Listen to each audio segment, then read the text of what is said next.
Რამდენიმე საათში მზია ამაღლობელი საქმეზე ადვოკატები საერთაშორისო ორგანიზაციების წარმომადგენლებს შეხვდებიან. მედია მენეჯერი კი კვლავ შიმშილობს და კლინიკა ვივა მეჩირჩება. Როგორია მისი ჯანმრთელობის მდგომარეობა და რას ამბობენ იურისტები? ნანო ჩაკვეტაძე უფრო მეც გვეტყვის. ნანო გისმენთ. დიახ, დავიწყოთ ბოლო ცნობებით მზია ამაღლობელის ჯანმრთელობის მდგომარეობის შესახებ. ექიმების მოთხოვნით ნეტგაზეთისა და ბათუმელების დამფუძნებელი ირკვევა, რომ კლინიკა ვივა მეჩი სულ მცირე მიმდინარე კვირის ბოლომდე დარჩება. მედიკოსების შეფასებით ის ჯერ სტაციონარიდან გასაწერად მზად არ არის და უნდა გააგრძელოს ინფუზიური თერაპია. Როგორც იცით, მზია ამაღლობელი უარს ამბობს ყოველგვარი საკვები დანამატების მიღებაზე. შიმშილობის 32 დღეს პოლიტპატიმარი ქალი მხოლოდ გადასხმებსა და განმეორებით კვლევებს თანხმდება.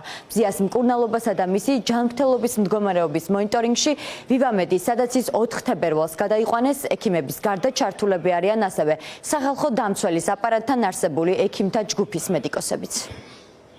დანიშნული აქვს გადასხმები და ამით ხერხდება მისი რაღაც სასიცოცხლო ფუნქციების პარამეტრების შენარჩუნება. ნებისმიერ დროს შეიძლება მოხდეს ძალიან დაიწყოს შეუქცევადი პროცესები და ექიმების იმედად ვართ, ასე რომ ვთქვათ, რომ იმედი გვაქვს, რომ აი ეს პროფესიული სამედიცინო წრეები არ დაუშვებენ იმას, რომ რაღაცა შეუქცევადი პროცესები განვითარდეს მზიას ჯანმრთელობასა და სიცოცხლესთან დაკავშირებით. ადამიანი, რომელიც არის დატყვევებული მის სიცოცხლეზე და ჯანმრთელობაზე, თუ რამე მოხდება, ხო, პასუხს საქართველოს ხელისუფლება ააგებს. მზია ამაღლობელი ამ ეტაპზე რჩება სამედიცინო დაწესებულებაში.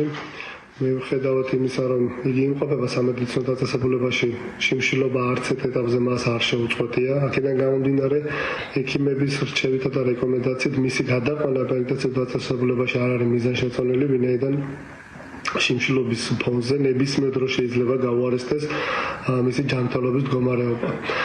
დამაიმედებელი გარემოება გვაქვს ის, რომ სასიცოცხლო პარამეტრები ნორმაშია. დღეს მზიას ინტერესების დამცველები, საქართველოს ახალგაზრდა იურისტთა ასოციაციის იურისტები და მაია მწარიაშვილი ჟურნალისტებსა და საერთაშორისო ორგანიზაციებს შეხვდებიან. ისინი მიაწვდიან საზოგადოებას ბოლო ცნობებს მზიას ჯანმრთელობის მდგომარეობისა და საქმის სამართლებრივი მსვლელობის შესახებ.